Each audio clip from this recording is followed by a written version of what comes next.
last few days, it was the 10th anniversary of Hazur's Mubahla challenge from 1988. Would Hazur like to recollect the happenings of these 10 years, and is the Mubahla still active? Recollection of Hazur about Mubahla, it's 10 years from 88. And is this Mubahla still going on? Has it also been suggested by Imam Sahib to you? No. Your own question. You see, that Mubahla was issued to non-Ahmadi mullahs in particular, or the heads of the governments as well, who insisted on alleging Ahmadiyyah to be something which it is not, despite our repeated clarification that all these allegations which you raise against Ahmadiyyah are totally rejected and denied by us. By pointing out at the writings of Hazrat Muslim, I had told them repeatedly, warned them repeatedly against this stupid behavior, that when we say this is not our faith, why do you allege it is our faith? We have the fundamental human right to defend our faith, and whenever we have something as an article of our faith against which you object, we accept that. We don't run away from responsibilities. We are not coward. For instance, when you say we do not believe in the life of Jesus Christ to be eternal in the sense that he has so far not yet died, we don't call it an allegation. We say, yes, this is our faith, and we defend our faith. So we are not a cowardice people like you are. Whenever we believe in something, we say, this is our belief. But when we deny a belief, you must accede to this. You must realize that from then on, you have no right to continue to rub it in as our belief and mislead the people by doing so. This has been the purpose of that Mubahla, which was made repeatedly clear. But some of them did not take heed of this, and knowing full well that what we were saying was right, the allegations are false, they are not our faith as we have expressed it ourselves, they go on misleading the people by repeating the same things all over again. So the Mubahla meant, what Mubahla meant was that because you have not desisted from this obnoxious behavior of yours, I refer the matter to God. If you also want to refer the matter to God, then be honest and brave about it. You swear by God that what we allege Ahmadiyyah to be, that is exactly what Ahmadiyyah is. And if we are false in this claim, then let Allah curse us. If you say that, then I'm sure Allah's curse will not spare you. But that is your doing, your choice. I'm not enforcing any curse upon you myself. What I'm simply asking is that if you're so sure of your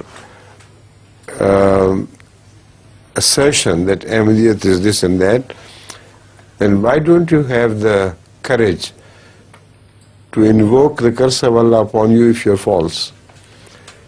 This is what they run away from. They never do it under excuses that Mubahla has to be two parties standing before each other and this and that. So we accept this Mubahla challenge and invite head of the Ahmadi community to Makkah and Medina.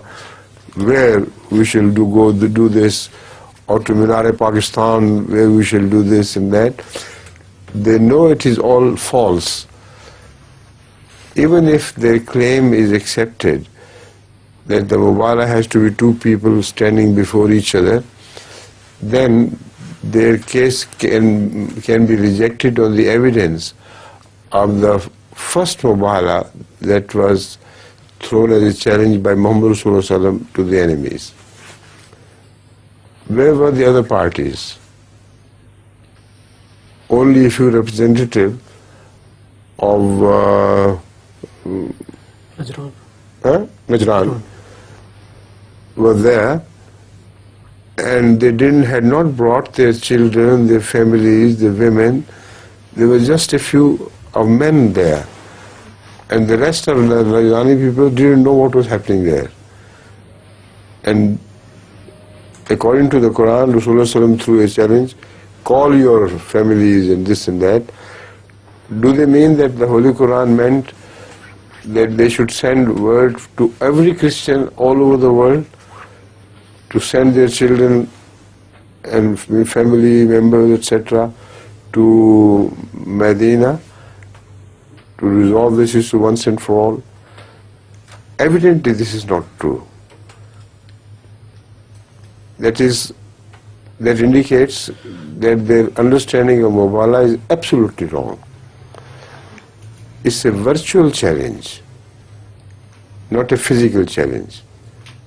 It is a challenge which indicates that if those who are left behind you, those who belong to your faith, they also agree with what you claim,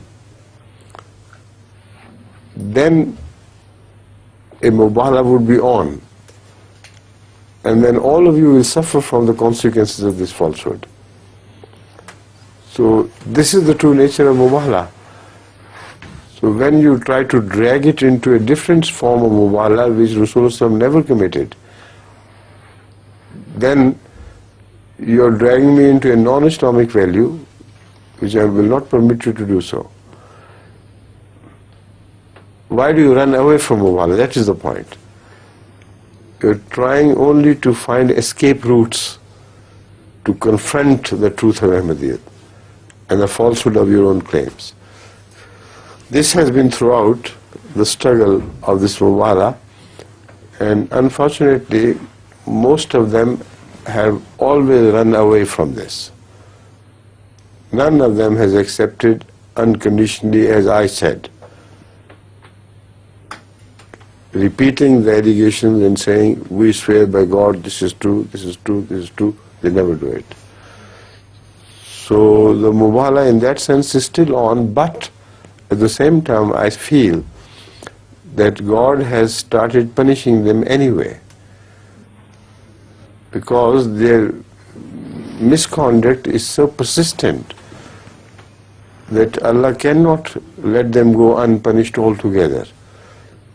The result is that what is happening to them in Pakistan and elsewhere in the world, the Muslims in general who reject Ahmadiyyat as false, is very obvious and evident. The state of Muslim affairs is very worse, very much worse than what you can imagine.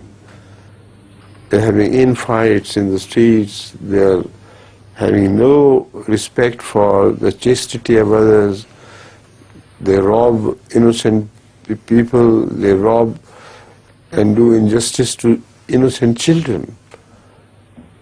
And the murder has become no crime in Pakistan. Everybody is engaged in murder and counter-murder and rape and whatever name you give to a filthy habit, all passes in the name of Islam. If this is not the punishment of Mubahla, what else is? You have been completely destroyed and rejected as a Muslim people now.